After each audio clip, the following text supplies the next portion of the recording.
ఏమండి సాయిరామ్. ఓం శ్రీ సాయిరామ్. భగవాన్ శ్రీ సత్యసాయి బాబా వారి యొక్క దివ్య శ్రీ చరణారవిందాలకు మన ఏఎస్పి తరఫున హృదయపూర్వక ప్రేమపూర్వక నమస్సుమాంజల్లు. అహం సత్యబోధక చెన్నై దివ్య జ్ఞాన యజ్ఞము.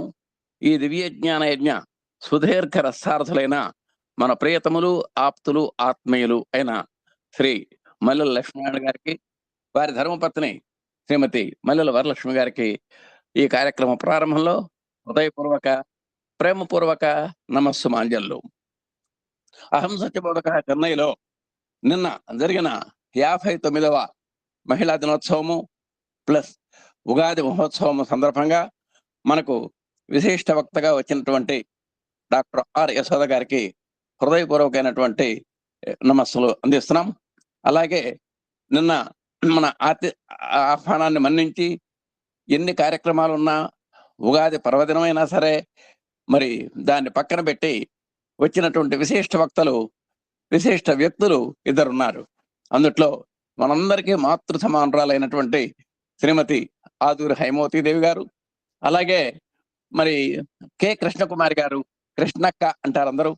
వారిద్దరు కూడా పర్వదినాన్ని కూడా పక్కన పెట్టి ఎంతో ఆత్మీయతతో ప్రేమతో మన ఏఎస్బి కుటుంబానికి వచ్చి స్వామి యొక్క అమృత వాక్కులను వినిపించి ఏఎస్బి అధినేత దంపతులకు మా అందరికీ కూడా పర్వదిన శుభాశీస్సులు అందించినటువంటి హైమవతి అమ్మగారికి, అలాగే కృష్ణకుమార్ అక్క గారికి హృదయపూర్వకమైనటువంటి ప్రేమపూర్వకమైనటువంటి మనఃపూర్వకమైనటువంటి నమస్సుమాంజలు అర్పిస్తున్నాం.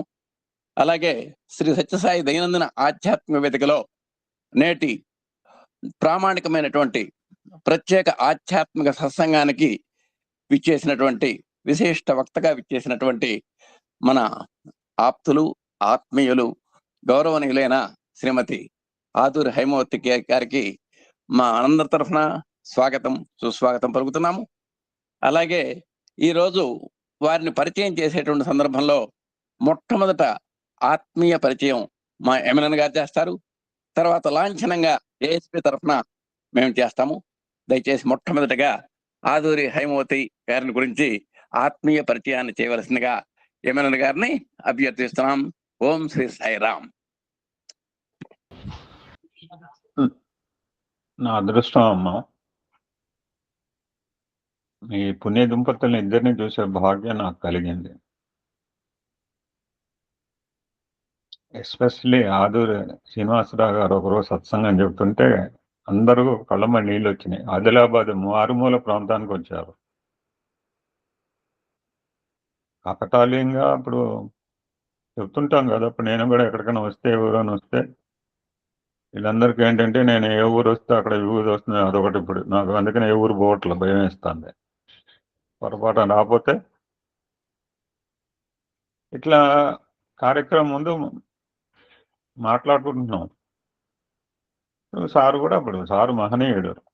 స్వామి ఎన్ని పద్యాలు రాశారు, సారు రాసిన పద్యాలు చూస్తుంటే అమ్మగారు పొద్దున ఒక అద్భుతమైన సన్నివేశం పెట్టారు, యూట్యూబ్లో చూడండి. ఎందుకు చెప్తున్నా అంటే సార్ని నేను రెండు పర్యాలు ప్రత్యక్షంగా సార్ సత్సంగం విన్నాను. ఎట్లా ఉంటుందంటే ధారాపాతం. చిన్న ఇన్సిడెంట్ చెప్పాలన్నమాట కంపల్సరీ. కార్యక్రమం ముందు అయిపోతుంది, అందరం ముందే వెళ్ళాము. సరే నేనే అనుకోండి, అందరం కలిసాము. బ్రేక్ఫాస్ట్ అయిపోయింది, ఇక జ్యోతి ప్రజ్వలన అయిపోయింది. భజన అయిన తర్వాత ఇలాగనే ఇప్పుడు ఇలాగనే ప్రోగ్రామ్. అది ఈ రోజు ఈ ప్రోగ్రామ్ ఎలాగ డిజైన్ అవుతుందో అది కూడా సత్సంగం కూడా అలానే ఉంటుంది. బయట కూడా ఫిజికల్గా, ఇది ఫిజికల్ సత్సంగమే. Not don't think that this is online meeting. మనందరం ప్రత్యక్షంగా కలుసుకుంటున్నాం. ఎవరో ఒక కొత్త ఆయన ఒక మారుమూల నుంచి వచ్చి బాబా గారు వస్తారా అని అడిగాడు నన్ను. నేను ఒక మాట, ఈ సన్నివేశం ఒక భజనలో చెప్తుంటే స్వామి ఎంత వండర్ చేశారో. ఇప్పుడు చెప్పిన ఆదూరి శ్రీనివాస గారి గురించి ఒక భజనలో చెప్తుంటే అక్కడ దండను ఎలా పడేశారంటే నాకు మాటలు సరిపోవండి స్వామి ప్రేమకి. సరే ఎవరో కొత్త ఆయన అడిగారు స్వామి వస్తారంటే, స్వామి రాకపోవడం ఏంటండి? ఎవరని అదే అంటాం, మీరు కూడా అదే అంటారు. ఎవరినాడికి అదిరిచ్చిన స్వామి వస్తారంటే స్వామి రాకపోవడం అంటే స్వామి ఆల్రెడీ వచ్చి ఉన్నారు కూడా అంటాం మనం. అంత ధైర్యం అనమాట మనోధైర్యం. తప్పకుండా వస్తారు, ఏదో రూపంలో వస్తారు. ఇక అనేటప్పటికీ అతను కూడా ముందు వరుసలో కూర్చున్నారు. ఇక జ్యోతి ప్రజ్వలన అయిపోయింది, భజన అయిపోయింది. ఇక సార్ సత్సంగం నడుస్తోంది. సార్ సత్సంగం నడుస్తున్నా ఎదురుగా కూర్చున్నాడు. అతనితో ఈ యొక్క బ్రేక్ఫాస్ట్ అప్పుడన్న మాటలు గుర్తుకొస్తున్నాయి. ఎందుకంటే అతను భక్తుడి నమ్మకాన్ని భగవంతుడు ఎప్పుడు వమ్ము చేయడు. సార్ చూస్తున్నారు, సత్సంగం చెప్తున్నారు, దండలో స్వామి మూర్తుల వైపు చూస్తున్నారు. ఏమన్నా దండ ఊగుతుందా, పువ్వు పడుతుందా, సత్సంగం కంప్లీషన్కి వస్తోంది, మంగళహారతి టైం వస్తోంది, ఏమీ కనపడటం లేదు. అనుకున్నారు నేను స్టేజ్ దిగుతాను, నన్ను వెంటనే పట్టుకుంటాడు. ఏం సార్ బ్రేక్ఫాస్ట్ అప్పుడు పెడా చెప్పారు స్వామి గురించి. ఆయన పూర్తిగా స్టేజ్ దిగిన లోపల ఆదిలాబాద్ జిల్లా ఇంటీరియర్ ప్లేస్ అండి, మారుమూల ప్రదేశం. బెల్లంపల్లి నుంచి 25 కిలోమీటర్లు మాదారం అనే చోట జరిగిన సంఘటన అన్నమాట.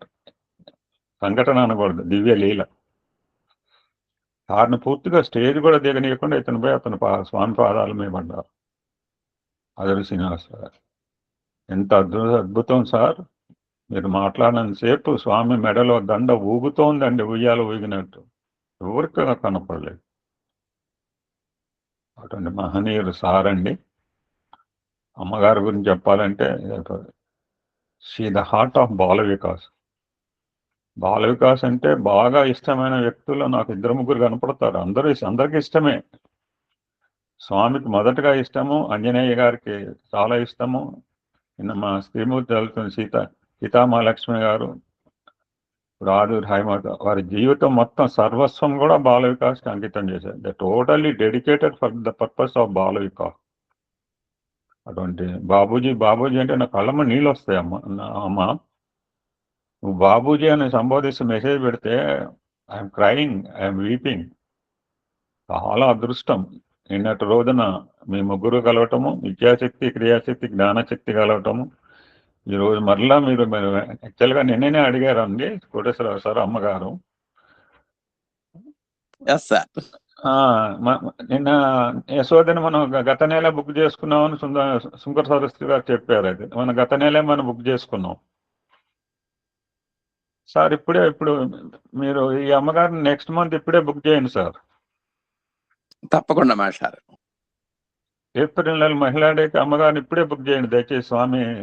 స్వామి ఎస్ఎన్ఏ సార్ డైరీలో ఎక్కేసింది. అటువంటి అమ్మ ఈరోజు మాట్లాడుతుంటే చాలా ఆనందదాయకం మనందరికండి. జై సాయిరామ్. అమ్మ నమస్కారాలు, మీ పాద నమస్కారాలు. ఓం శ్రీ సాయిరామ్. మహిళా దినోత్సవం గురించి ఒక్క మాట మర్చిపోయినానండి. 59వ మహిళా దినోత్సవ సందర్భంగా ప్రయోక్తగా నిర్వహించినటువంటి మా విద్యా సరస్వతి శంకర సరస్వతి గారికి సభాముఖంగా హృదయపూర్వక ధన్యవాదాలు. అలాగే దాంట్లో పార్టిసిపెంట్స్ విభిన్న వేదము పాటలు పాడినటువంటి వారికి కూడా మనపూర్వక నమస్కారాలు. అలాగే పర్వదినాన్ని కూడా పక్కన పెట్టి వచ్చినటువంటి 72 మంది పార్టిసిపెంట్స్ కూడా హృదయపూర్వకమైనటువంటి అభివాదాలు చేస్తున్నాం. ఇప్పటికి మనం మేటి విశిష్ట వక్త శ్రీ సాయి పదంలో చిన్మయమూర్తి అన్నది మా అమ్మాయి. కరెక్ట్, అది బాల వికాస్కు బంగారు బాటలు వేసినటువంటి ప్రతిభామూర్తి అన్నారు. అలాగే సాయి సంస్థలో మేధోమూర్తి విభిన్న ప్రక్రియల ద్వారా అని అలాంటి త్రిగుణాత్మక స్వరూపిణి అయినటువంటి శ్రీమతి ఆదూరి హైమవతి గారిని గురించి మనం పరిచయం చేసుకున్నాం. పేరు శ్రీమతి ఆదూరి హైమవతి శ్రీనివాసరావు గారు. ఇప్పుడే మా గురువు గారు పరిచయం చేశారు. వీరి యొక్క ఇప్పుడు వయస్సు 79 సంవత్సరాలు. విద్య MA BEd, వృత్తిరీత్యా రిటైర్డ్ టీచర్. ఇక ప్రవృత్తి రీత్యా చూస్తే సాయి పదంలో స్వామి యొక్క తొలి దర్శన భాగ్యాన్ని 1968లోనే పొంది పునీతురాలైనటువంటి పుణ్యమూర్తి మా హైమవతి గారు. అలాగే 1976 నుండి బాల వికాస్ గురువుగా బహుముఖ సేవలు అందించి ఎన్నో రచనలు చేసి రాత బాటలు బంగారు బాటలు వేసినటువంటి ప్రతిభామూర్తి. అలాగే 1982 నుండి స్టేట్ ఫ్యాకల్టీగా ఎనలేని సేవలు అందించి మన ప్రపంచ పటంలో సాయి ప్రపంచ పటంలో ఒక చక్కగా కీర్తి పతాకను ఎగరేసినటువంటి మన పుణ్యమూర్తి. వాళ్ళ కోసం కథలు, నాటికలు, వ్యాసాలు, పజిల్స్, రీడిల్స్ ఎన్నో బహుముఖ రచనలు చేసినటువంటి మేధోమూర్తి. 1000కి పైగా వీరి ప్రామాణిక రచనలు వివిధ పత్రికల్లో ప్రాచుర్యం పొందాయి. స్వామి యొక్క మహిమలు, బాల వికాస్ కార్యాచరణ ప్రణాళిక, సాయి సందేశ జెర్రీ, ఈ విధంగా లెక్కేసుకుంటూ పోతుంటే 342 యూట్యూబ్స్ ద్వారా ఇప్పటికి ప్రసారం అవుతున్నాయి. ఇప్పుడు అప్పటి సంఖ్య ఇది, ఇప్పటికి ఇంకా పెరిగే ఉండొచ్చు. వీరు తమ సేవలకు గుర్తింపుగా జిల్లా స్థాయిలోను, రాష్ట్ర స్థాయిలోను, జాతీయ స్థాయిలోను ఉత్తమ ఉపాధ్యాయ అవార్డు మరి పొందినటువంటి మేధావి. అలాగే కంచి కామకోటి పీఠాధిపతుల ద్వారా కూడా ఉత్తమ ఉపాధ్యాయ అవార్డు పొంది నీరాజనాలు అందుకున్నటువంటి ఆదర్శ నారీ శిరోమణి శ్రీమతి హైమవతమ్మ గారు. ఇక స్వామివారి యొక్క ప్రస్థానంలోని ప్రతి సేవలోనూ సృజనాత్మకకు, సత్పరివర్తనకు, నూతనత్వానికై నిరంతర మేధోమథనం చేస్తున్న తపస్విని, మనస్విని, యశస్విని శ్రీమతి హైమవతమ్మ గారు. అలాంటి ఆదూరి హైమవతి గారిని తమ యొక్క ప్రత్యేక ఆధ్యాత్మిక సత్సంగాన్ని ప్రారంభించవలసిందిగా ఏఎస్పి తరఫున సవినయంగా, సప్రేమగా అర్థిస్తూ ప్రార్థిస్తున్నాం. ఓం శ్రీ సాయిరాం. అందరికీ సాయిరాం.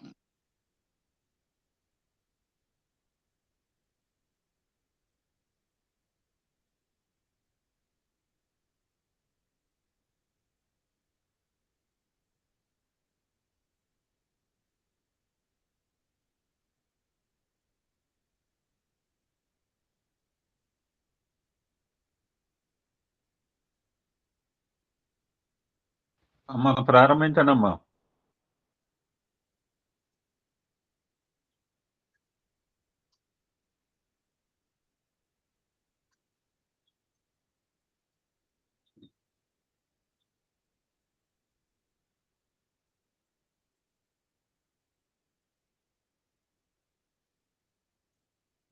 అమ్మా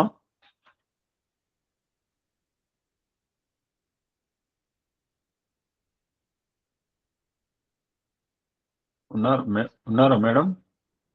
ఉన్నారు సార్, మ్యూట్ లో ఉన్నారు మ్యామ్. మీరు అమ్మ మ్యూట్ లో ఉన్నారమ్మా, మీరు మ్యూట్ ఆన్ చేసుకోండి.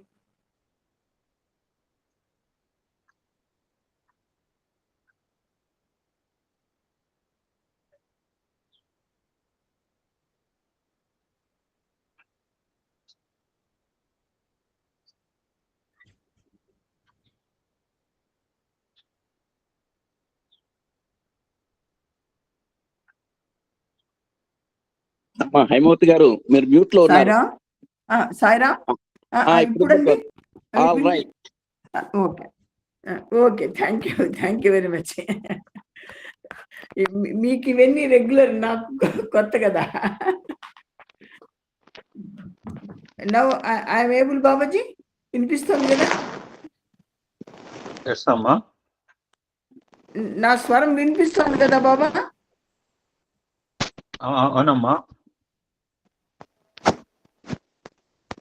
వినిపిస్తుంది కదా. Can I start Babaji? yes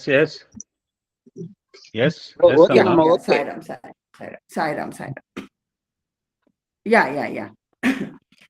జ్ఞానానందమయం సాయం నిర్మలం ప్రేమాకృతిం ఆధారం సర్వలోకానాం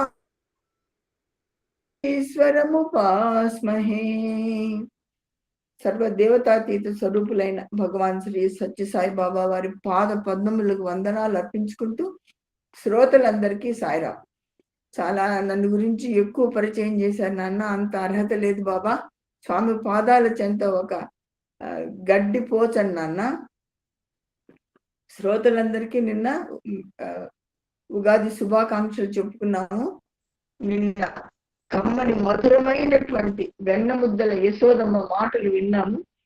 ఈ రోజున నా అవకాశం ఇచ్చినటువంటి అహం సత్యబోధక సత్సంగ నిర్వాహకులందరికీ నా హృదయపూర్వక ధన్యవాదాలు తెలియజేసుకుంటున్నాను నాన్న.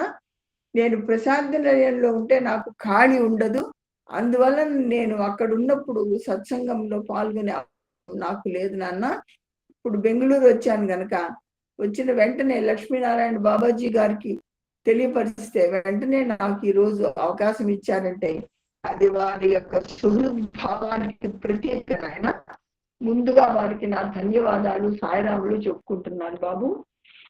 ఈ సంవత్సరం అంతా అందరూ ఆయురారోగ్య ఆనందాలతో ఆధ్యాత్మిక మార్గంలో మనందరినీ ముందుకు నడిపించవలసిందిగా స్వామివారిని ప్రార్థిస్తున్నాను బాబాజీ. ఆధ్యాత్మికత గురించి ఇక్కడ ఉన్న శ్రోతలందరికీ బాగా తెలుసు.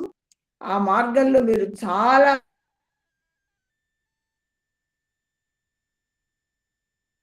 దూరం సాగిపోయారు. మీరు తెలియజేయాలి ఆరోగ్యంతో ఆధ్యాత్మికత ఎలా ముడిపడుతుందో ముచ్చరించుకుని పునఃస్మరణ చేసుకుందాం బాబా. ఆరోగ్యము అనే పదానికి అర్థం స్వస్థత, శరీరము మనసుల సంక్షేమ స్థితి. ఆరోగ్యము అంటే సాధారణంగా వ్యాధులు లేని స్థితి అనుకుంటాం. శరీరంతో పాటు మనస్సు కూడా ఆరోగ్యంగా ఉండాలి. అందుకే స్వామివారు ప్రశాంతి నిలయంలో ఆరోగ్య నిలయాన్ని అంటే హాస్పిటల్, ఆహార నిలయాలు, క్యాంటీన్స్ ఏర్పరిచి హాయిగా తిని కొంచెం బాగలేకపోయినా ఉచిత వైద్యం పొంది ఆనందంగా కుర్బంతాల్లో కూర్చొని వేదము, భజన, అనేక కార్యక్రమాలు చూస్తూ అక్కడ ప్రతిష్ఠింపబడిన వినాయకుడు, ఆయన సోదరుడైన సుబ్రహ్మణ్య స్వామి, లక్ష్మి, సరస్వతి, గాయత్రి మాత, శ్రీకృష్ణ, సీతారామ లక్ష్మణ సహిత ఆంజనేయ స్వామి అందరినీ దర్శించుకుంటూ ఆధ్యాత్మిక మార్గంలో పయనించే అవకాశాన్ని సుగమం చేశారు భగవాన్ బాబా వారు. అంటే ఆరోగ్యమే ఆధ్యాత్మికతకు మార్గము అని స్వామి సూచన. శారీరక మానసిక ఆరోగ్యాల ద్వారా రోగ నిరోధక శక్తి పెరుగుతుంది.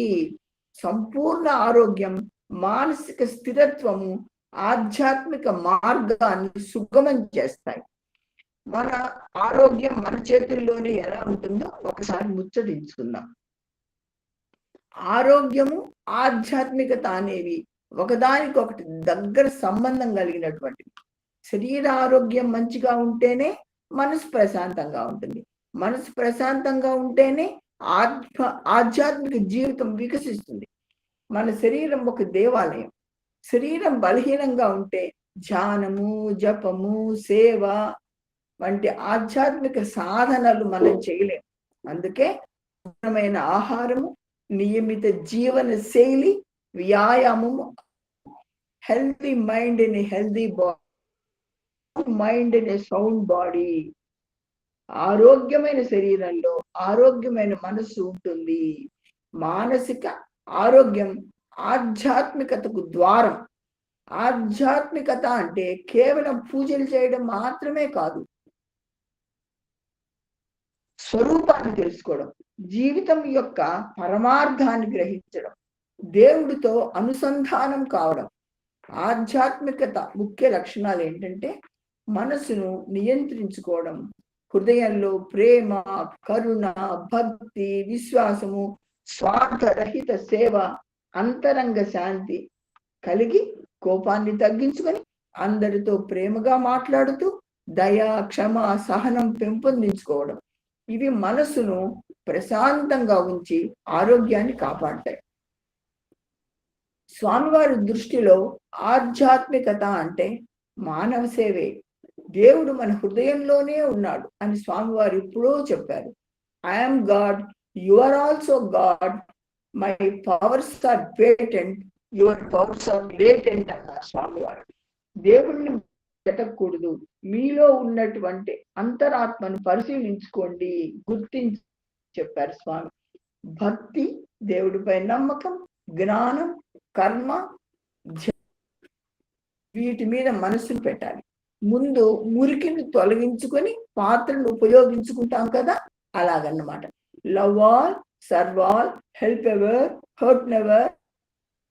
అంటే ఆధ్యాత్మికత అనేది మనలో ఉన్న మంచి గుణాలను వెలికి తీస్తుంది. మనలో కోపం, అసూయ, ద్వేషం తగ్గిపోయి ప్రేమ, కరుణ పెరిగితే మన జీవితం శాంతియుతంగా ఉంటుంది. అదే ఆధ్యాత్మికత మనకు ఇచ్చే గొప్ప వరం. ఆధ్యాత్మికత వల్ల ఆరోగ్య ప్రయోజనాలు ఏంటి అని ఆలోచించినట్లయితే ఆధ్యాత్మిక జీవనం వల్ల మానసిక ఆరోగ్యం బాగవుతుంది, ఒత్తిడి తగ్గుతుంది, మనస్సు ప్రశాంతంగా ఉంటుంది, రక్తపోటు ఆందోళన తగ్గిపోతాయి, జీవితం పట్ల సంతోషం పెరుగుతుంది. ధ్యానము, భజనలు, ప్రార్థన వంటి సాధనలు మనస్సుకు శాంతిని ఇస్తాయి. మన మనస్సు శరీరము ఆరోగ్యంగా ఉంటుంది.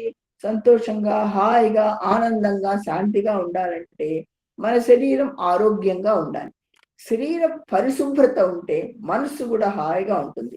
శరీరము మనస్సు పరస్పరం ఒకదాని మీద ఒకటి ఆధారపడి ఉంటాయి. ఆనందంగా ఉంటేనే ఆధ్యాత్మికతలో ఎదగగలుగుతాం. భగవంతుడు మనకు మానవ జన్మనిచ్చింది కానా పీనా సోనా మరణా కోసం కాదు. పుట్టిన ప్రతి జీవి, పశు పక్షి మృగాదులన్నీ ఇవన్నీ చేస్తూ ఉంటాయి.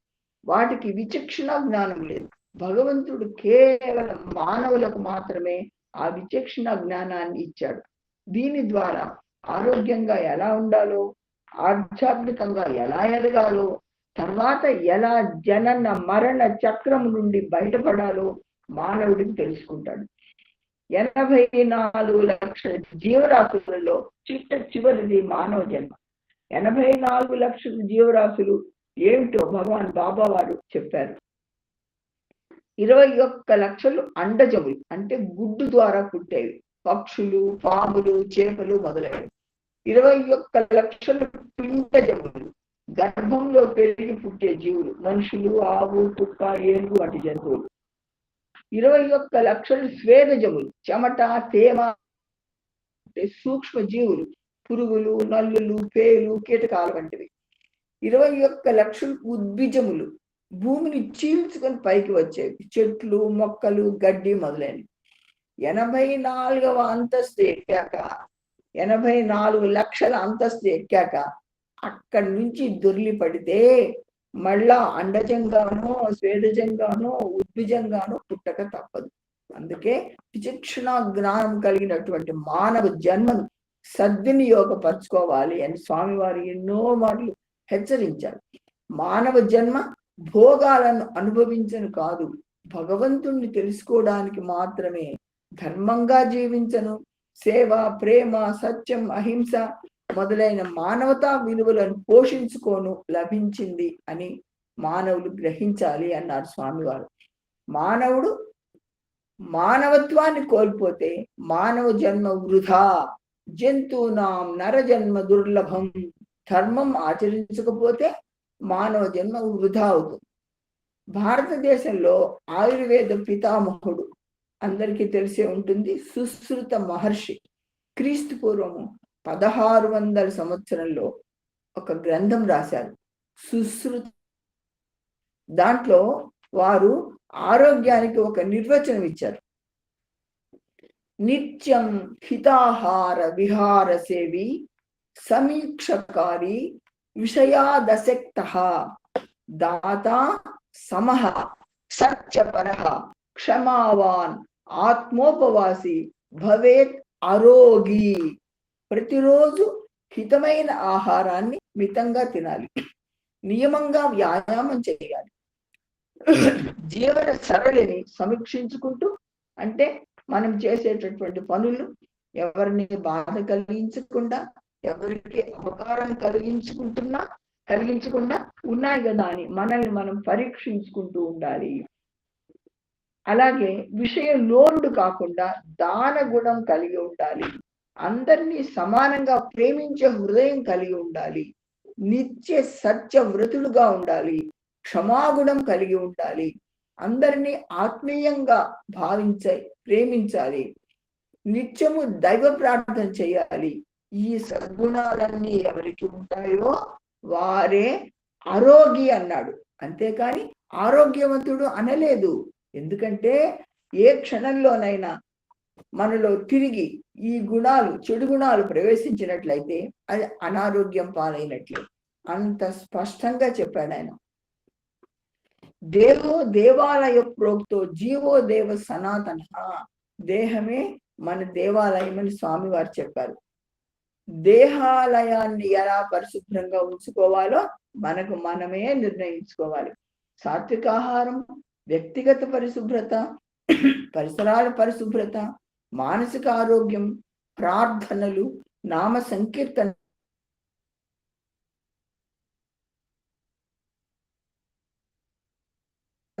ఇవన్నీ ప్రతిరోజు మాటలందు తీపి మనసులో చేదుంస మంచి కాదు మీకు మచ్చగాని మచ్చలేని బ్రతుకే మహిళన చెల్లురా ఉన్న మాట తెలుపుచున్న మాట. అంటే మానవుడు త్రికరణ శుద్ధిగా ఉండాలి అన్నారు స్వామివారు. ఇంకా స్వామి ఏం చెప్తున్నారంటే మంచి తలంపులు, మంచి మాటలు, మంచి చేతలు, మంచి వినికిడి, నడవడి మానవులకు మంచి ఆరోగ్యాన్ని ఇస్తాయి అన్నారు. See good, do good, be good, this is the way to God అన్నారు. మన భారతీయ సంస్కృతిలో ఉపనిషద్ వాణి మానవులకు ఆరోగ్యాన్ని గురించి ఇలా చెప్తున్నది. సర్వే భవంతు సుఖినః సర్వే సంతు నిరామయా సర్వే భద్రాణి పశ్యంతు మా కశ్చిత్ దుఃఖమాప్నుయాత్. అంత సుఖంగా ఉండాలి, అంత ఆరోగ్యంగా ఉండాలి, అంత భద్రంగా ఉండాలి.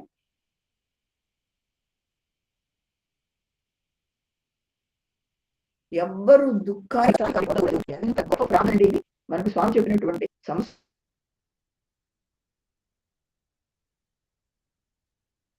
అమ్మా వాయిస్ కొంచెం బ్రేక్ అవుతుందమ్మా.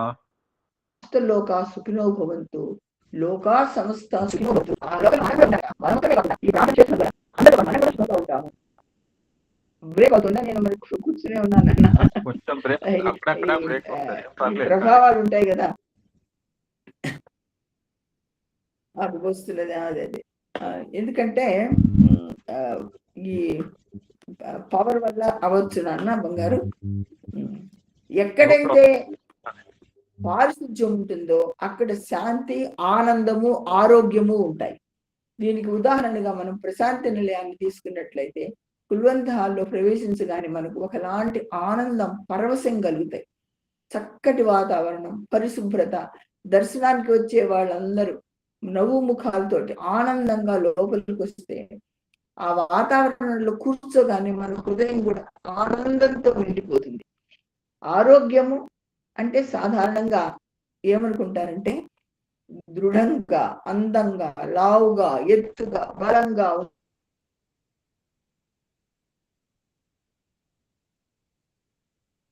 ఉండటం అని. 10 పూరీలు, 6 గారెలు, 8 అరటిపళ్ళు తినడం. పిల్లలకు చెప్పినట్లు చెప్తున్నానని భావించకండి. బంగారు తల్లులు, బంగారు నాన్నలు విని తమ పిల్లలకు, మనవళ్ళకి, మనవరాళ్ళకి చెప్తారని కొన్ని విషయాలు ఇంత విశదంగా చెప్పాలని అనిపించింది మనసుకు. ప్రపంచ ఆరోగ్య సంస్థ ఇచ్చిన నిర్వచనము ఆరోగ్యము అంటే శారీరక, మానసిక, సామాజిక సంక్షేమం.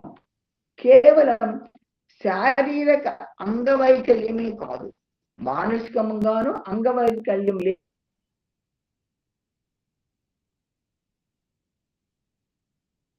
లేకుండా ఉండటం. అంటే ఆరోగ్యము 4 అంశాల మీద ఆధారపడి ఉంటుంది. శారీరక పరిశుభ్రత, పరిసరాల పరిశుభ్రత, మానసిక పరిశుభ్రత, ఆధ్యాత్మికత. ఇవన్నీ సరిగ్గా ఉంటేనే ఆనందంగా, ఆరోగ్యంగా, పరిశుభ్రంగా ఉన్నట్లు లెక్క. మానవుని స్వభావం సంతోషం, శాంతి. స్వామి ఒక మాట చెప్పారు, ఫోటో తీసేటప్పుడు ఫోటోగ్రాఫరు స్మైల్ అంటారు. అంటే మనం నవ్వుతాం అంటే మన స్వభావం ఆనందమే. అంతేకాని ఎవరైనా స్నేహితులు, తెలిసిన వాళ్ళు కనిపించినప్పుడు ఎలా ఉన్నావు అంటే మనం ఏమంటామండి? బాగున్నానండి, ఆరోగ్యంగా ఉన్నానండి, సంతోషంగా ఉన్నానండి, స్వామి దయ వల్ల అని యాడ్ చేస్తాం. అంటే మనకు తెలియకుండానే మన హృదయంలో స్వామి వారు ప్రతిష్ఠింపబడి ఉన్నందున స్వామి దయ వల్ల అనే మాట వచ్చేస్తుంది అనమాట. మనం అందరం దైవ స్వరూపులమే. ఆనందమే ఆరోగ్యం. మనం నవ్వుకుంటూ ఆనందంగా ఎంతకాలమైనా ఆనందంగా నవ్వుకుంటూ అంటే పైకి నవ్వడం కాదు, హృదయం ఆనందభరితంగా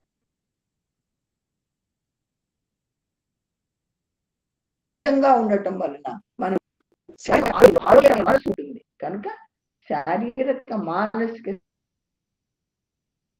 మనకు ఉన్నటువంటి భగవంతుడు మనకు ఇచ్చినటువంటి వాటితో తృప్తిగా ఆనందంగా ఉంటే అదే మనకు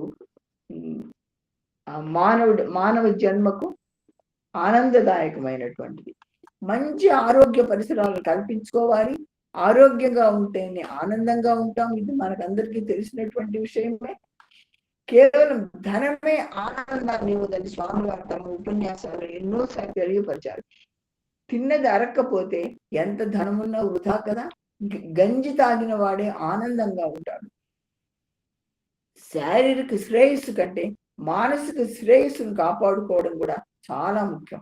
అంటే మనం అనుకుంటాము నోరొక్కటే తినదు, పొట్ట ఒక్కటే ఆహారాన్ని అక్కడ ఉంచుకోదు. కళ్ళు, చెవులు, నోరు, కాళ్ళు, చేతులు తింటాయి. ఎలాగా తింటాయంటే సాధారణంగా కొంతమంది చూసినట్లయితే మనం ఏమనుకుంటామంటే ఏంటి అతను అలా చూస్తున్నాడు, ఆవిడ అలా చూస్తోంది అనే మాట మనం వినే ఉంటాం. అంటే కళ్ళతో కూడా మాట్లాడవచ్చు, పోట్లాడవచ్చు, బాధ పెట్టవచ్చు. కళ్ళతో చూసినవి కావాలనే కోరిక కలిగినట్లయితే అది లభించక ఈర్ష్యాసూయలు కలుగుతాయి. కనుక కళ్ళు రెండు చూపు కాకుండా మనకు ఒక భావనను కూడా కలగజేస్తుంది కన్ను. అలాగే చెవులతో వింటాం. పాటలు కూడా మన మనసుకు ఆనందాన్ని కలుగజేస్తాయి. శారీరక ఆరోగ్య మంచి అలవాట్లను మనం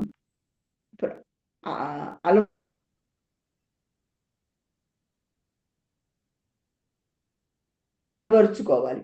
లేవవెచ్చని నీరు తాగి 10-15 నిమిషాల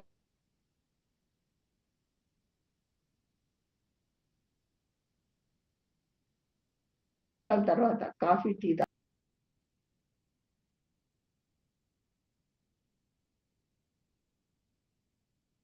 రాత్రిపూట 7 గంటల లేవే లోపల దానివల్ల సంపూర్ణమైనటువంటి ఆరోగ్యంగా ఉండగలిగేవాళ్ళు వారు.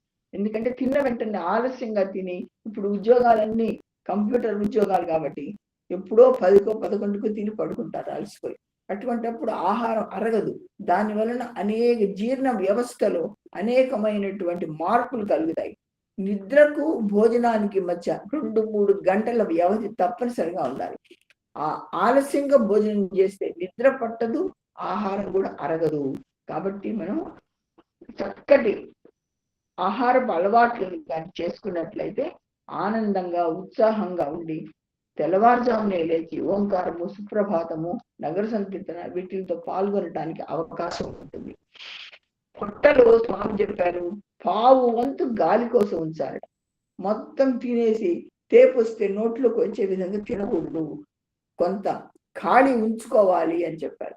ఒకసారి స్వామివారి ఇంటర్వ్యూలో నేనేం తింటున్నాను మీకు తెలుసా అన్నారు. అప్పుడు స్వామివారు చెప్పారు 45 నిమిషాల సేపు అద్భుతమైనటువంటి స్వామి కృపా వర్షం కురిపించారు. నేను కొంచెం రాగి సంకటి తింటాను, ఉంటే దాంట్లోకి ఆకుకూర పప్పు తింటాను అని స్వామి చెప్తుంటే కళ్ళనీళ్ళు వచ్చాయి. సృష్టినంతా చేసిన వాడికి ఉంటే అంటే స్వామివారి దగ్గర సింప్లిసిటీ అనేది మనం నేర్చుకోవాలి. కాబట్టి ఈ విధంగా స్వామివారు మనకు ఆరోగ్యాన్ని గురించి, ఆహారాన్ని గురించి కూడా తెలియపరిచారు. ఇంకా జంక్ ఫుడ్స్, ఈ వృధా ఆహారాలు, ఈ నామకరణం చేసిన వాడు 1972లో అమెరికా దేశస్థుడైన మైఖేల్ జాకబ్సన్ సామాజిక ఆరోగ్య సంస్థల డైరెక్టర్. ఆయన మొట్టమొదటిగా ఈ జంక్ ఫుడ్స్ అనేటటువంటి పదాన్ని వాడాడు. జంక్ అంటే చెత్త తిండి అని అర్థం. స్వామివారు ఒకసారి ఉపన్యసిస్తూ సంత పకోడీ అంటారు. అంటే వాసన తప్ప ఆరోగ్యం ఇవ్వనిది అని అర్థం. దాన్ని ఆంగ్లీకరిస్తూ ఉన్నారు కస్తూరి గారు. వారు ఏమన్నారంటే సంత పకోడీ అనగానే సంతప్ప కోడి అంటారు ట్రాన్స్లేషన్ లో. అప్పుడు స్వామివారు సంతప్ప కోడి కాదు, నీ కోడి కాదు, సంత పకోడీ అంటే గుమగుమ వాసన వస్తుంది, ఆరోగ్యాన్ని హరిస్తుంది, అని స్వామి వివరించారనమాట. జంక్ ఫుడ్ తినడం వలన స్థూలకాయం, ఊబకాయం వస్తుంది. ఈ రోజుల్లో చూస్తుంటే చిన్న చిన్న పిల్లలు 12-13 ఏళ్ల పిల్లలకే పొట్ట రావడం, బీపీ, షుగర్ రావడం. అంటే ఇదంతా కూడా శాస్త్రవేత్తలు ధూమపానం, మత్తు మందు మాదిరిగా ఈ జంక్ ఫుడ్ కూడా ఒక వ్యసనము అని చెప్పారు. అమ్మలు, అమ్మమ్మలు చిన్న పిల్లలకి ఈ విషయాలన్నీ చెప్తారని నేను దీని గురించి చెప్తున్నాను. జంక్ ఫుడ్ మాన్పి ఆరోగ్యకరమైనటువంటి మానవులను ఆరోగ్య ప్రపంచానికి అందించడానికి తమ వంతు కృషి మనం కూడా చేయాలి.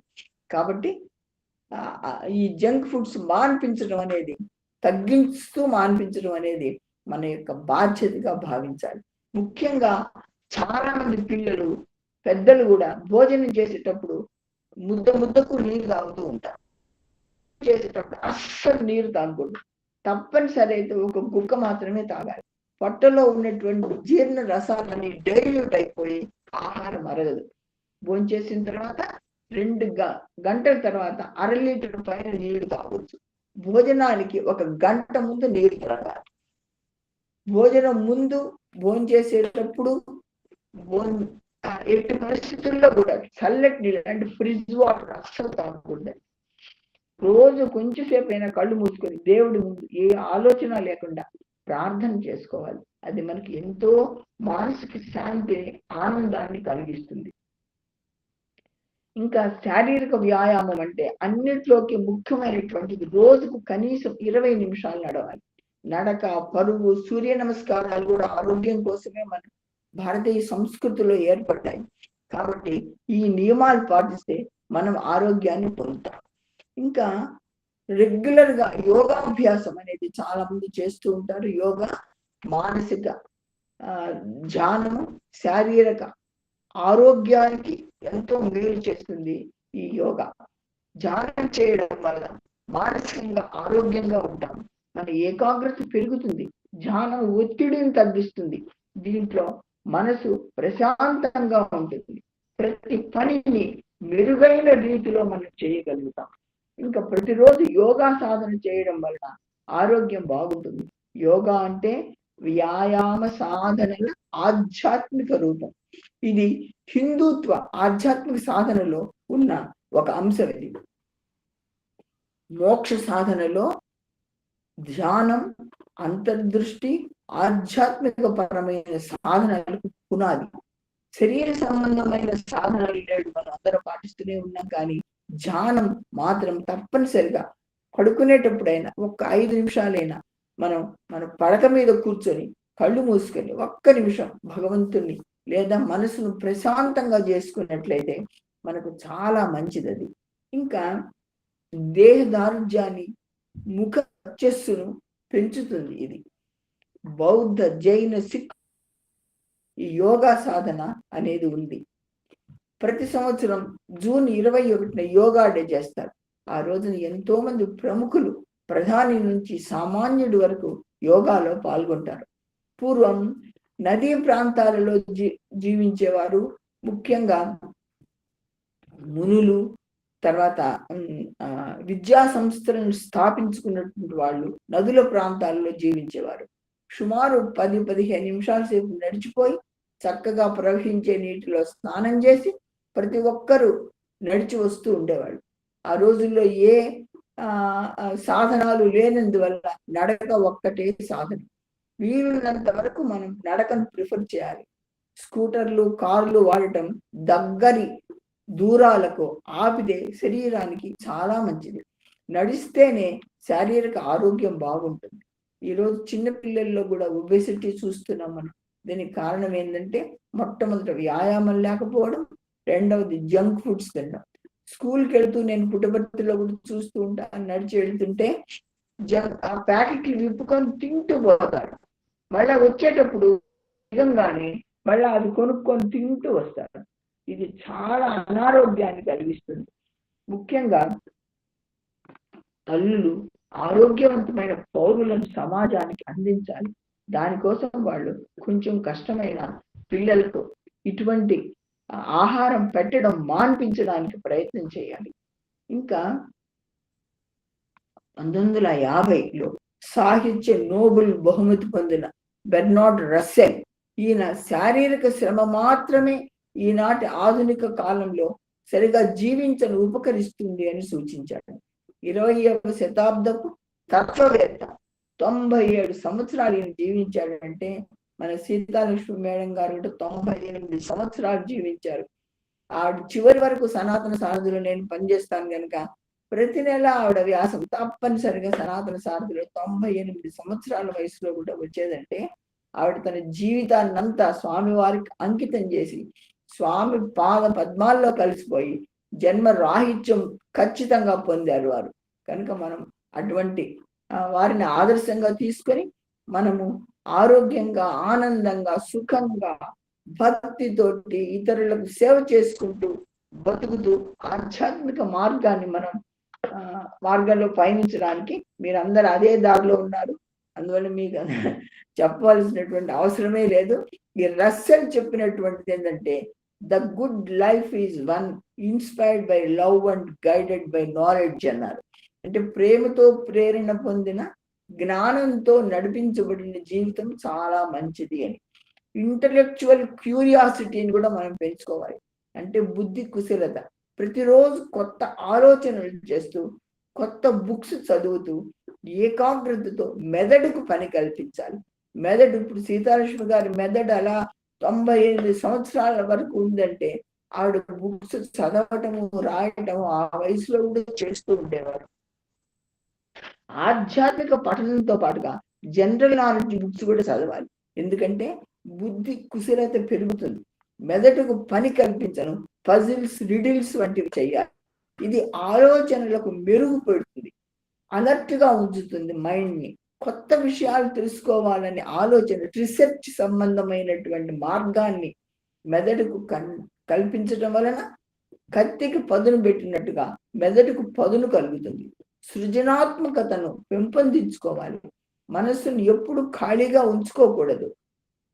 ఎందుకంటే మనసు ఫ్రెష్ గా ఉంచుకుంటేనే అది పనిచేస్తుంది. లేకపోతే ఇనుము ముక్క తుప్పు పడినట్టుగా తుప్పు పడిపోతుంది. అందుకని పెద్దలందరూ కూడా వీలున్నంత వరకు భారత, భాగవత, రామాయణాల్లోని అంశాలను రిడిల్స్ గా, పజిల్స్ గా, చిన్న కథలుగా తయారు చేసి పిల్లలకు, బాల వికాస్ గురువులకు, కొత్త గురువులకు, పిల్లలకు అందించినట్లయితే చాలా బాగుంటుంది. కాబట్టి పనిలేని బ్రెయిన్ డెవిల్స్ వర్క్ షాప్ అని మనకు తెలుసు. కాబట్టి మైండ్ని ఎప్పుడు ఖాళీగా ఉంచకూడదు. ఇరుగు పొరుగు వారితో స్నేహభావం. ఇప్పుడు చూసుకున్నట్లయితే ఫేస్బుక్ పరిచయాలు తప్ప ముఖ పరిచయాలు చాలా తగ్గిపోయినాయి. ఇరుగు పొరుగులతో మాట్లాడరు, కలిసి ఉండరు. అందువలనే మనకు ఏదైనా అవసరం అయితే పలికేవారే లేకుండా పోతున్నారు. పూర్వకాలం నోములు, వ్రతాలు చేసుకొని అందరినీ పిలిచి పాదాలకు, మహిళలందరికీ కాళ్ళకు పసుపు రాసి స్నేహభావాన్ని పెంచుకునేవాడు. అందుకని ఆపదలో ఉన్నప్పుడు పల్లెటూళ్ళలో చూసినట్లయితే ఎవరింటికైనా ఒక్కరవ కష్టం వస్తే అందరూ వచ్చి ఆదుకునేవాడు. ఇప్పుడు అది పోయింది. పట్టణ నాలెడ్జ్, నగర నాలెడ్జ్ ఏం చేస్తున్నదంటే ఉన్నదాన్నంతా స్నేహభావనను, ప్రేమను తెంపేస్తున్నది.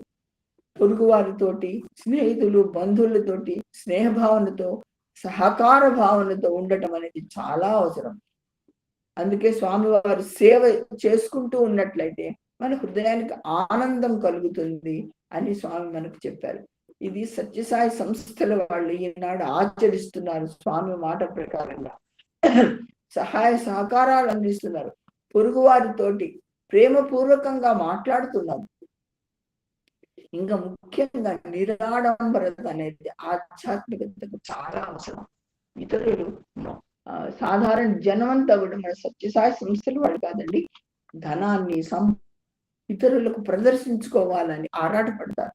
అయితే మన సంస్థల్లో వాళ్ళు ఎంత ధనమున్నా, ఎంత విద్యావంతులైనా ఎంతో సింపుల్ గా ఉంటారన్నమాట.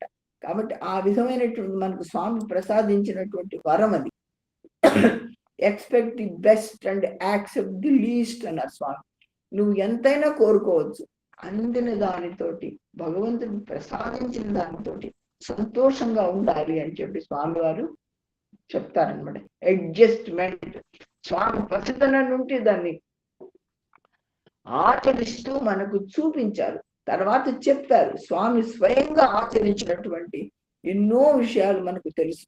కాబట్టి మనం ఆ విధంగా సింప్లిసిటీని కూడా ఆధ్యాత్మికతకు ఒక దారిగా మనము గమనించాలి. నామపారాయణము, ధ్యానము, భజనలు, యోగా, సద్గ్రంథ పఠనము, సత్సంగము, శ్రవణము, ఇవి ఆధ్యాత్మిక సాధనలు. మీ అందరికీ తెలిసింది. నేను ఊరికినే చెప్తున్నాను తప్ప చెడును మంచిగా మార్చుకోవడం, దుఃఖాన్ని ఆనందంగా మార్చుకోవడం ఆధ్యాత్మికతతో మాత్రమే సాధ్యమవుతుంది. ఆధ్యాత్మిక సాధన వలన స్వీయ పరిశీలన ఏర్పడి ఎప్పటికప్పుడు మనల్ని మనం చెక్ చేసుకుంటూ ఏమైనా తప్పులు చేసామా అని మనల్ని మనం పరిశోధించుకుంటూ మంచి మార్గంలో నడవటానికి అవకాశం ఏర్పడుతుంది. ఆధ్యాత్మిక సాధన మానవుని ఉన్నతుడిగా మారుస్తుంది. శరీరంలోని కణాలన్నీ మన మాటలు వింటూ ఉంటాయి. ఇది చాలా అత్యద్భుతమైనటువంటి విషయము. మనలో ఆలోచనలన్నీ మన శరీరంలోని నాడీ వ్యవస్థ ద్వారా కణాలకు చేరుతుంది. ఉదాహరణకు ఒక జలాంతర్గామి సముద్రంలో వెళ్తూ ఉంటుంది. పెరిస్కోప్ ద్వారా కమాండర్ చూసి తనకు దూరంగా కనిపించే మంచు కొండలను రెండు ప్రక్కల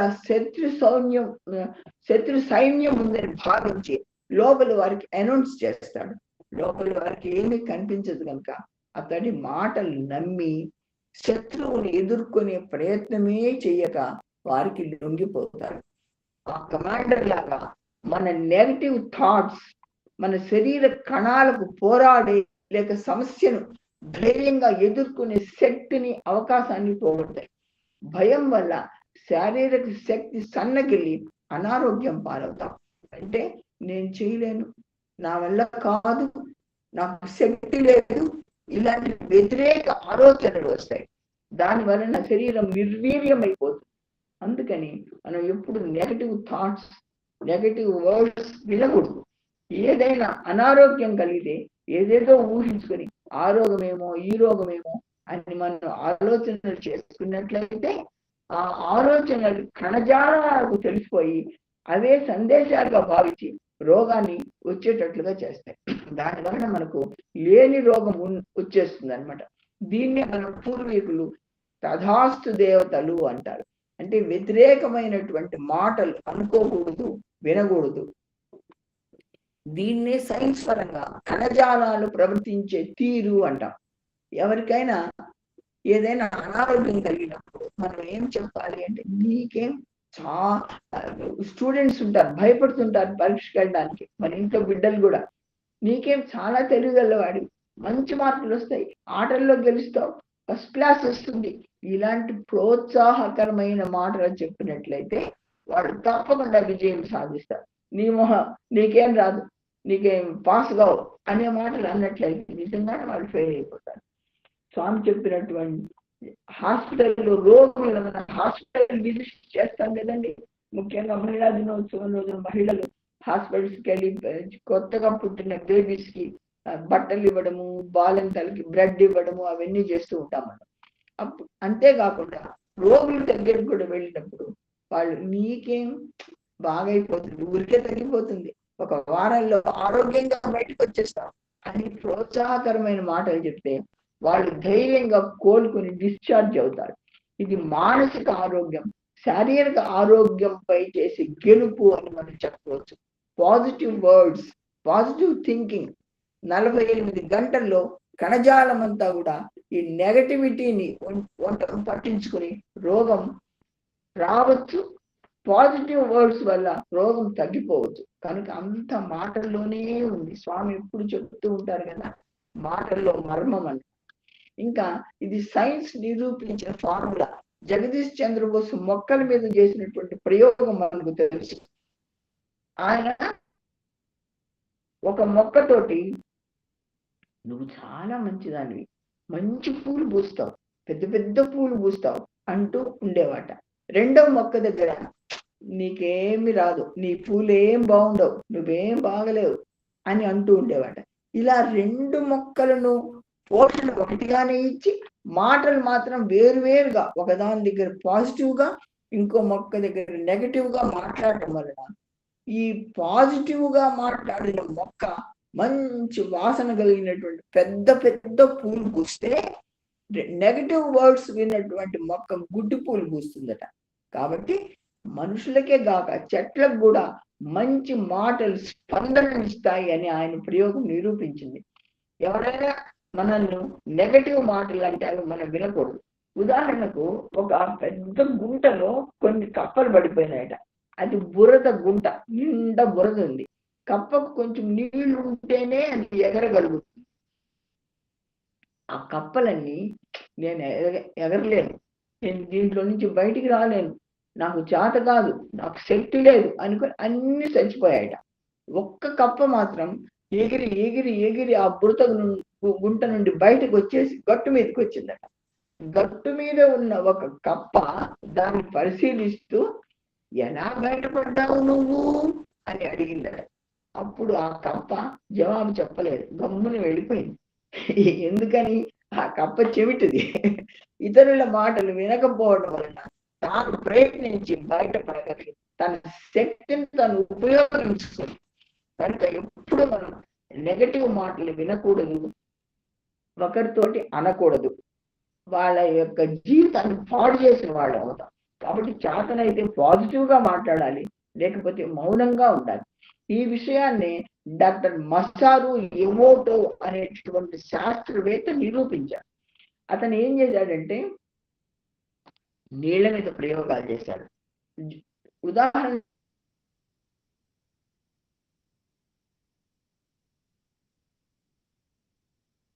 మనకు జ్వరం వచ్చిందనుకోండి, మనం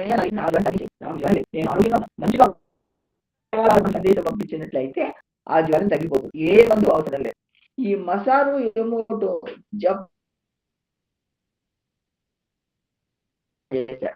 ఎలాగంటే ఆయన నీటిని 2 గ్లాసులు నీళ్లు తీసుకుంటాడు. ఒక గ్లాస్ నీళ్లలో లవ్ యూ, థ్యాంక్ యూ, నువ్వు మంచిదాన్ని, బాగున్నావు, కమ్మటి నీరు నీది అని చెప్తుంటాడు. రెండో దాని దగ్గర I hate you, you are fool, నీ నీరు బాగలేదు, నువ్వు బాగలేవు అని అంటూ ఉంటాడు. ఈ 2 గ్లాసు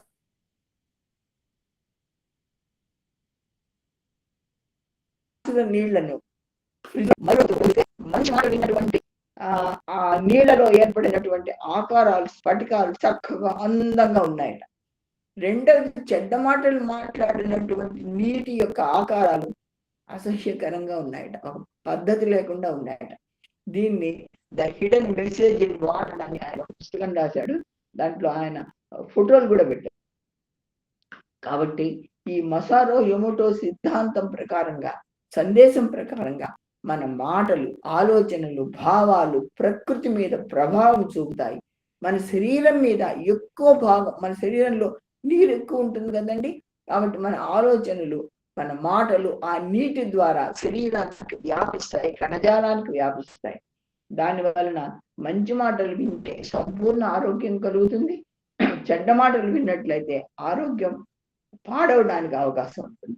కాబట్టి మంచి మాట ఒక ఔషధం లాంటిది, చెడు మాట విషం లాంటిది. కనుక మనం నిరంతరం మంచి మాటలే మాట్లాడాలి, ఇతరులకు ఆనందం కలిగించే విధంగా మాట్లాడాలి. మనకు స్వామివారే ఉదాహరణ దానికి.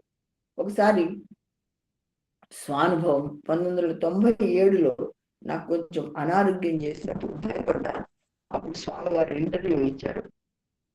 45 నిమిషాలు సేపు మాట్లాడారు స్వామివారు. అప్పుడు స్వామి ఏం చెప్పారంటే, నీకేమీ లేదు, నాకేమీ లేదనుకో అని 3 సార్లు స్వామివారు చెప్పారు.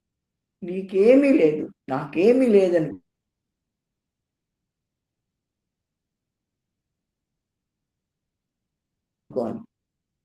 అప్పుడే అప్పటి నుంచి నేను స్వామి చెప్పిన మాటల్ని మంత్రంగా భావించుకొని జీవిస్తున్నాను. ఇప్పుడు నాకు 79 ఏళ్ళు. నేను చక్కగా నడవగలుగుతాను, నా పనులన్నీ పుట్టుపత్తులో నేనే చేసుకుంటాను.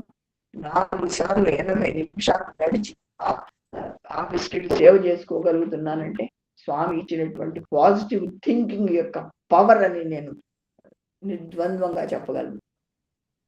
మన భారతీయ సంస్కృతిలో తల్లిదండ్రులకు, పెద్దలకు నమస్కరించడం అనేది ఒక పద్ధతి. ఇది సైన్స్ సూత్రమే. ఎలాగంటే వాళ్ళు దీవిస్తారు. ఏమని? విద్యాభివృద్ధిరస్తు, ఆయురారోగ్యాభివృద్ధిరస్తు. అది వినగానే సంతోషం కలుగుతుంది. ఆ సంతోషం కణజాలాలు స్వీకరిస్తాయి. దాన్ని బట్టి మన భారతీయ సంస్కృతి అంతా, ఆచారాలంతా సైన్సే. అంతేకాకుండా ప్రార్థనలు మన మనసుపై పనిచేస్తాయి. రుద్రం చదివితే భద్రంగా ఉంటారని స్వామి చెప్పారు, ఒకే ఒక చిన్న మాట. కాబట్టి ఆ మంత్రాలన్నీ అర్థాలు తెలుసుకున్నట్లయితే అవన్నీ ఆరోగ్యాన్ని, తెలివిని ప్రసాదించేవి. కనుక వాటి అర్థం కూడా తెలుసుకుంటూ చదువుకున్నట్లయితే మనకు ఇంకా ఆనందం కలుగుతుంది. ఇంకా మనం స్నానం చేసేటప్పుడు, భోజనం చేసేటప్పుడు మన భారతీయ సంస్కృతి అంతా, మన బాల వికాసం అంతా ప్రతి క్షణము ప్రార్థనలతోటి మనం చేస్తూ ఉంటాం. ఇదంతా పాజిటివ్ థింకింగ్ ద్వారా మనకు ఆరోగ్యాన్ని సమకూరుస్తుందని మనం తప్పకుండా విశ్వసించాలి. ఇంకా దాన ధర్మాలు అంతే. స్వీకరించిన వాళ్ళు, మనం ఎవరికైనా ఆకలినప్పుడు అన్నం పెట్టినా, ఇచ్చినా వాళ్ళు ఎంతో ఆనందంగా హృదయంలో మనల్ని దీవిస్తారు, పైకి అనలేకపోయినా కూడా. అది కూడా కణజాలం అంటే సెల్స్ ఆ మాటలు విని వాటిని అనుసరిస్తాయి. మన శరీర రాజ్యానికి మన రాజ్యంలో ప్రజలు కణజాలం. కణాలని ప్రజలు సుఖంగా ఉండాలంటే రాజు రాజ్య పాలన, రాజుల సంక్షేమ పథకాలను ఏ విధంగా మనకు రాజులు అమలు చేస్తున్నారో ఆ విధంగా మన రాజ్య ప్రజలు ఆరోగ్యంగా ఉండాలంటే, ఆనందంగా ఉండాలంటే, మన కణజాలం అంతా సక్రమంగా పనిచేయాలంటే positive thinking, positive talking, positive watching అంతా కూడా పాజిటివ్ గానే ఉండాలి. మనం మాట్లాడే ప్రతి మాట, చేసే ప్రతి ఆలోచన మన శరీరంలో ప్రతి అణువు వింటుంది. మన శరీరంలోని కోట్ల కోట్ల కణాలు ఒక్కోటి మెదడు చెప్పే మాటలను వింటాయి. మనం ఏదైనా సమావేశంలో మైక్ లో మాట్లాడుతుంటే అందరు విన్నట్లుగా, నేను అలసిపోయినాను, నేను పని చేయలేను అనుకుంటే శరీరంలోని కణజాలము ఆ మాటలన్నీ విని అర్థం చేసుకుని పనిచేయడానికి ఇష్టపడదు, అలసట ఎక్కువ వస్తుంది. కాబట్టి నిరంతరం పాజిటివ్ థింకింగ్ లోనే మనం ఉండాలి. నేను శక్తివంతంగా ఉన్నాను, I'm able to do the work అనుకుంటే శరీరం చక్కగా పనిచేస్తుంది. ఇంకా మానసిక పరిస్థితి శరీరాన్ని లీడ్ చేస్తుందని మనకు తెలుసు. విశ్రాంతి అంటాం. విశ్రాంతి అంటే నిద్రపోవడము, టీవీ లేకపోతే మొబైల్ సినిమాలు చూడడమో కాదు. పని మార్పే విశ్రాంతి అని చెప్పారు స్వామివారు. అంటే నిజమైన విశ్రాంతి ఏంటంటే, చదువుతో అలసిపోయినప్పుడు కొంచెంసేపు ఆట లేదా సంగీతం లేదా డ్రాయింగ్, పెయింటింగ్ చేసుకోవాలి. శారీరక పని చేసిన తర్వాత కూర్చుని పుస్తకము, ఒక మంచి పాట వినడము, ఒక సంగీతం వినడము, ఒక భజన వినడము చేయాలి. మానసిక పని చేసిన తర్వాత బయట నడిచినట్లయితే మనస్సు, శరీరం రెండు తాజాగా ఉంటాయి. అలా విశ్రాంతి పొంది మనస్సుకు ఉత్సాహం కలిగించి తిరిగి మనం పని చేసుకోవడానికి మనం తగినటువంటి శక్తి మనకు వస్తుంది. ముఖ్యంగా ఈరోజు చూసినట్లయితే అణుబాంబులు, ఆటం బాంబుల్లాగా మొబైల్ ఫోన్స్ భయంకరమైన కీడు చేస్తున్నాయి సమాజానికి. ముఖ్యంగా పిల్లలు చూసినట్లయితే పసిపిల్లల దగ్గర నుంచి కూర్చొని గంటలు గంటలు ఎవ్వరు మాట్లాడకపోయినా ఆ ఫోన్ పట్టుకొని చూస్తూ ఉంటారు. ఎంత దుర్మార్గాలు చూసి వాళ్ళ మనసు చెడిపోయి దుర్మార్గాలు చేయటానికి వాళ్ళు తయారైపోతున్నారు. ఆలోచించినట్లయితే ఈ మొబైల్స్ సమాజం పాలిట పెద్ద రాక్షసులు. అయితే వాటిని ఏ విధంగా మంచిగా ఉపయోగించుకోవాలో చెప్పి పిల్లలను మంచి మార్గంలో పెట్టడానికి పెద్దలందరూ తగిన. స్వామి చెప్తుంటారు, కత్తి ఉంది, కూరగాయలు కోసుకోవచ్చు, మెడలు కోసుకోవచ్చు, డాక్టర్ అయితే పొట్ట కోసి ఆపరేషన్ చేస్తారు. ఆ కత్తి కాదు, దాన్ని ఎలా ఉపయోగించుకోవాలనేటటువంటి చాకచక్యము, తెలివితేటలకు పిల్లలకు తెలియపరచాలని స్వామివారు సూచించారు. నిప్పుతో వంట చేసుకోవచ్చు, ఒక్క నిప్పు పుల్లతోటి పొయ్యి వెలిగించుకోవచ్చు, ఇళ్లను కూడా కాల్ చేయవచ్చు. కాబట్టి ఏంటంటే మెదడులోని ఇంటెలిజెన్స్ చంపేసి వారి శక్తిని నిర్వీర్యం చేసేటటువంటి ఈ మొబైల్స్ గురించి పెద్దలందరూ కూడా తగిన శ్రమ తీసుకుని ఆ శ్రద్ధతోటి వాటిని మాన్పించడానికి మనం ప్రయత్నం చేస్తే సమాజ సేవ అదే అని మనం భావించాలి. చిన్న పిల్లలు కూడా నేను అనేక మార్లు చూశాను. పుట్టుపర్తిలో క్యాంటీన్ లో కూడా ఒక 2 ఏళ్ల పిల్లలు మొబైల్ ఇచ్చేసి ఆమె భోజనం చేస్తున్నారు. నాకు చాలా బాధ కలిగింది. అక్కడేం మాట్లాడలేనని వచ్చేసాను. రైళ్లలో ఎప్పుడైనా పోయేటప్పుడు చూసినట్టయితే పిల్లలకు మొబైల్ ఫోన్ ఇచ్చి అన్నం పెడుతూ ఉంటాను. ఎంత ప్రమాదకరమో ఇది. వాళ్ళను సర్వనాశనం చేసేటటువంటి భోజనం కాదు వాళ్ళు పెట్టేది. వాళ్ళ మనస్సును పాడు చేసేస్తుంటారు. అది వాళ్ళకి తెలియడం లేదు ఆ తల్లులకి. ముఖ్యంగా ఇంకొకటి చిన్న పిల్లల్లోది ఎందుకు చెప్తున్నానంటే, ఇక్కడ అమ్మలు, బామ్మలు, అమ్మమ్మలు, బాల వికాస్ గురువులు కూడా కొందరు ఉంటుండవచ్చు. వాళ్ళు తప్పనిసరిగా ఇవి విని పాటిస్తారనేటటువంటి విశ్వాసంతో మాత్రమే నేను ఈ విషయాలని చెప్తున్నాను. ఎక్కువగా తినడము పిల్లలు, ముఖ్యంగా రోడ్ సైడ్ పానీపూరీలు ఇవన్నీ కూడా తగ్గించేయాలి.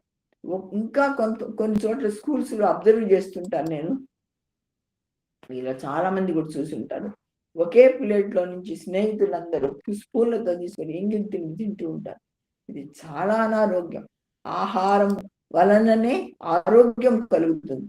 మనం తీసుకునేటటువంటి ఆహారం మనం ప్రార్థన చేసుకొని తింటాం. భగవంతుడు మనకు ఇస్తున్నటువంటి శక్తి ఆహారం ద్వారా మనకు కలుగుతుంది. ఆ విధంగా అందరూ కలిసి తినడం చాలా చెడ్డ అలవాటు అనమాట. అది కూడా మనం మాన్పించాలి. ఇవన్నీ నేను చూశాను కనుక మీతో పంచుకుంటున్నాను అని భావించకండి. జంక్ ఫుడ్స్, ప్యాకేజ్ ఫుడ్స్ అస్సలు పిల్లలకు పెట్టకూడదు. ఇంకా చెడ్డ సినిమాలు చూడడం, టీవీలు తల్లిదండ్రులు సత్యసాయి సంస్థలో లేదు కానీ మన ఇరుగు పొరుగు వాళ్ళకు కూడా చెప్పి టీవీలు చూస్తూ అన్నం తినటము, మొబైల్ చూస్తూ అన్నం తినటము, మాట్లాడుకుంటూ వాదులాడుకుంటూ అన్నం తినటం, ఇది శరీరానికి అనారోగ్యాన్ని కలిగిస్తుంది. ఆహారం తినడం కాదు, విషం తినడానికి సమానం.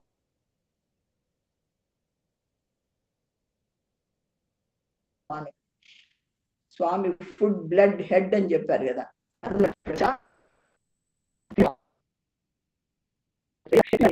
తగినటువంటి మంచి పనులు చేసుకోవడానికి, మనసు విశ్రాంతంగా హాయిగా ఉండటానికి, శరీర ఆరోగ్యానికి ఉపయోగిస్తుంది. మన శరీరానికి మంచి విటమిన్స్, పోషకాలు ఉండేటటువంటి వేడి ఆహారాన్ని పెట్టినట్లయితే మనస్సు పదును కలుగుతుంది. మంచి ఆలోచన మనస్సుకు మంచి ఆహారాన్ని ఇచ్చి మంచి వ్యాయామం శరీరానికి మనస్సుకు కూడా అందిస్తూ సంతృప్తితో త్యాగ భావనతో అందరికీ సహాయం చేస్తూ సేవ చేసుకుంటూ భగవద్ ధ్యానంతో భగవద్ భావనతోటి జీవించడం అలవాటు చేసుకున్నట్లయితే మన ఆరోగ్యం మన చేతుల్లోనే ఉంటుంది. వైద్యులకు, వైద్యాలయాలకు, మందులకు మనం టాటా చెప్పేయచ్చు. పాజిటివ్ థింకింగ్ అలవర్చుకొని తద్వారా శరీరాన్ని, ఆనందాన్ని, విజయాన్ని, ఆధ్యాత్మిక అభివృద్ధిని పొంది స్వామి చెప్పిన మార్గంలో నడిచి జన్మ రాహిత్యాన్ని మనం పొందవచ్చని నేను మనస్ఫూర్తిగా విశ్వసించి మీతో పంచుకుంటున్నాను. కృషితో నాస్తి దుర్భిక్షం అన్నారు. కాబట్టి మనం చేసే ప్రతి పని positive thinking, positive talking, positive watching ఇవన్నీ కూడా పాజిటివ్గా ఉన్నట్లయితే తప్పనిసరిగా మనము స్వామి చెప్పిన మార్గంలో, ఆధ్యాత్మిక మార్గంలో ఎదిగి మంచి సమాజాన్ని మనము మన బిడ్డల ద్వారా మంచి సమాజ సేవకులను మనం అందించగలుగుతాము. ఒక్కసారి సింహావలోకనం 1-2 నిమిషాలు చెప్పి ఆపేస్తాను. సింహావలోకనం అంటే ఈరోజు మనం చెప్పుకున్నవి ఏమిటి అని, భారతదేశ ఆయుర్వేద పితామహుడు సుశ్రుత మహర్షి ఆయన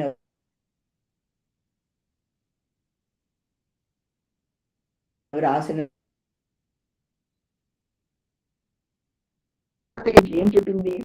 సర్వే భవంతు సుఖినః, సర్వే సంతు నిరామయ, సర్వే భద్రాణి పశ్యంతు, మా కశ్చిత్ దుఃఖమాప్నుయాత్.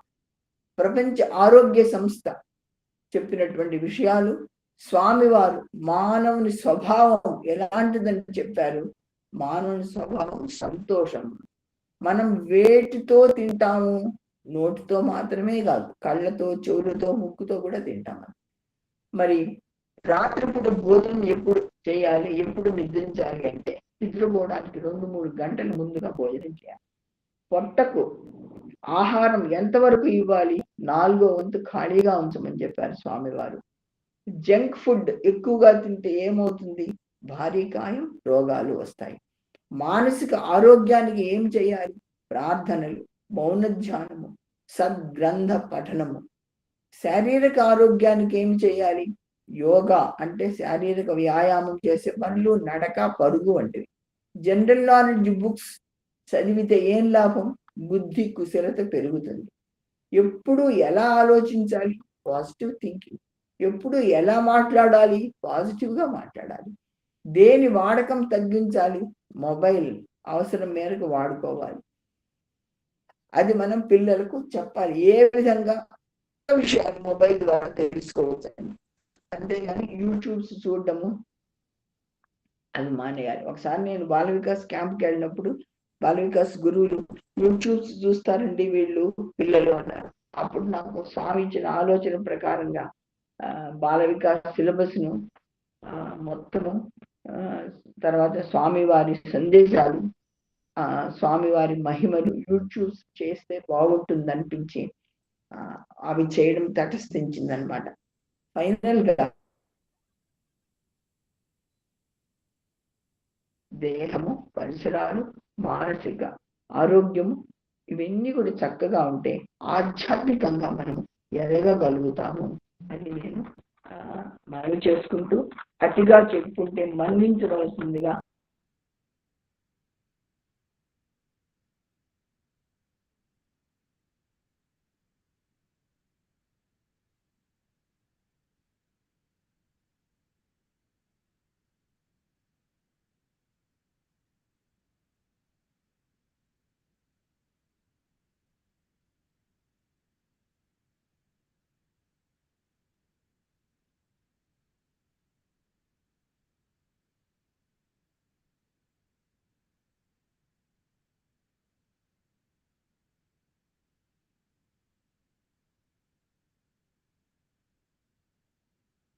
వినపట్టలేదు.